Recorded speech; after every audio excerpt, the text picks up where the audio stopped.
Vajrayagini or some a tantric deity of that kind. Un tad daži piemēram būtu, ja man tā, ka 4 vārā, Vajrayagini, Iesaigini. So then, while practicing these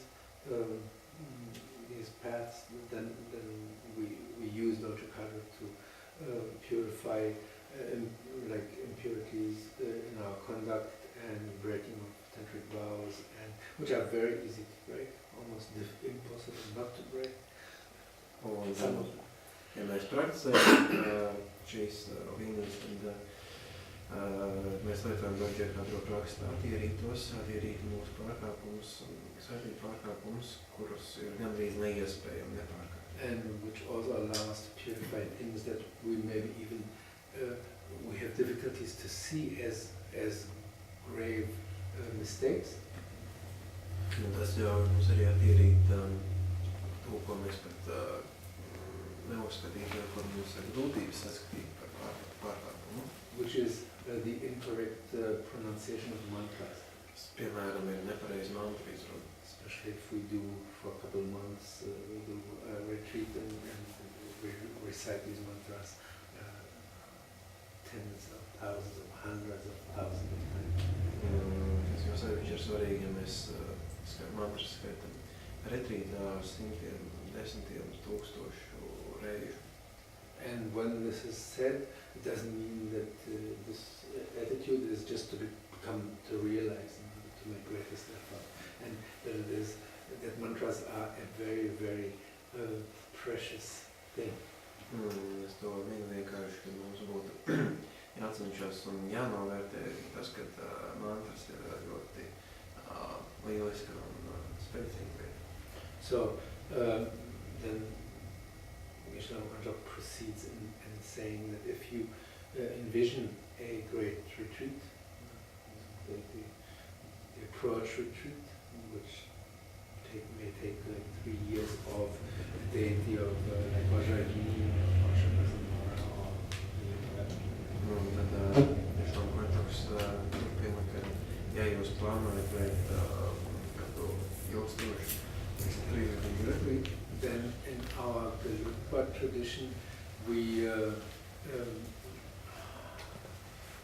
have 9 preliminary practices. Tad mūsu Gelugpa praksē ir 9 sagatavošanās prakses.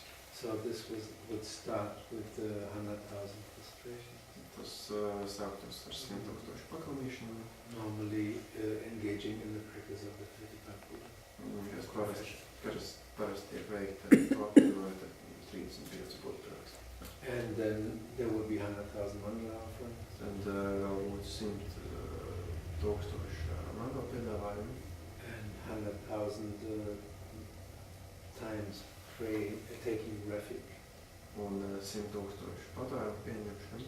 And then 100,000 mantras of Vajrasattva. 100,000 Vajrasattva mantra. And 100,000 practices of Guru Yoga, which in our tradition normally is reciting 100,000 times the mantra of Lama TONIJA. Or the praise to Lama TONIJA. It's not the Un tad 100,000 reižu Guru Yoga, kas mūsu tradīcijā izpaužās kā slavējumu skatīšana savu kapam. And then in order to accumulate extensive merits by the practice of generosity, we would offer 100,000 water bowls. Un tad, lai attīstītu devību, mēs veiktu 100,000 ūdens piedāvājumus. And we would produce 100,000 tsatsas. Un mēs arī izgatavotu 100,000 which means bringing into existence 100,000 Buddhas. Tas būtībā nozīmē, ka mēs ieviešam, iedzīvinam, dodam eksistenci 100,000 Buddhām. Because one particularity of the pure view that we try to obtain, to generate in us, Jo viena no tām īpašajām lietām, tam tīriem skatījumam, ko mēs cenšamies sevi attīstīt, is to see every manifestation of a Buddha, like these tankas or statues, as real, actual Buddhas. Ir uzlūkot visus Budas attēlus, kā piemēram mēs redzam šajās tankās, kā patiesus, Which īstus. from a philosophical point of view is the case. Un no filozofiskā skatu punkta tas tiešām tā arī ir. Because they are manifestation bodies that are the only way of all these Buddhas to manifest for us. Jo tie ir manifestācijas ķermeņi, kas ir vienīgais veids, kā Buddhas mums var parādīties. In our present state of mind, which does not yet permit us to perceive them directly. Mūsu pašreizējā prāta stāvoklī, kas neļauj Buddhas uztvert tieši. Which is the result of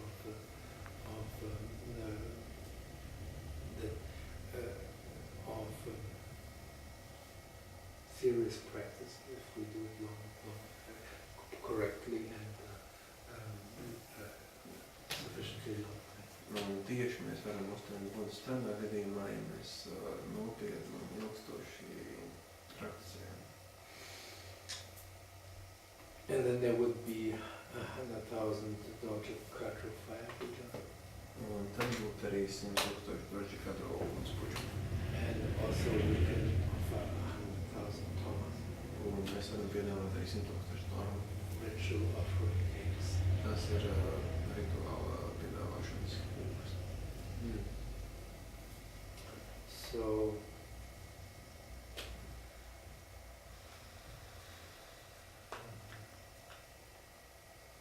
of course, like every practice that we engage in, we start with taking refuge and developing the mind of enlightenment.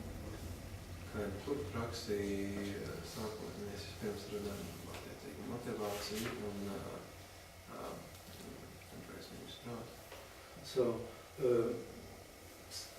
now it starts with the explanation of the fireplace. Un te jau sākās apraksts par šo uguns vietu. Which can be made of clay.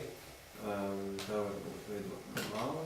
Or we can find, especially in Nepal, in Kathmandu, where there's a whole ethnic group that consecrates all their work in making statues and like that. We can find prefabricated fireplaces made of brass or other materials. Tad mēs tādās vietās kā Nepāla vai Kathmandu, kur ir veselas paudzes, jau kas gatavo īpaši kādiem rituāliem paredzētas lietas, mēs varam atrast arī īpaši tādu sagatavot vienu no this deity is already on top. Jā, kur attiecīgi šī which is Dordje Khadro. Šī dieva. Afterwards you can look closer. So that you can find. Normally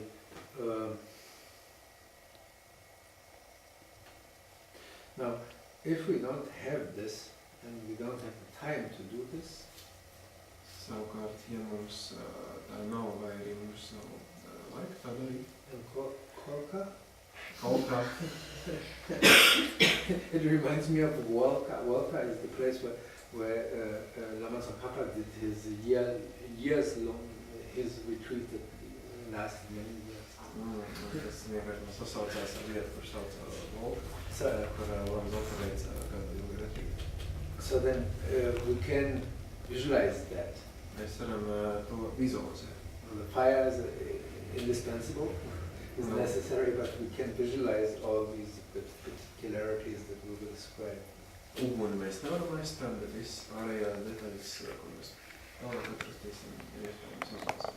Even an incense pot or like a large animal mug, we can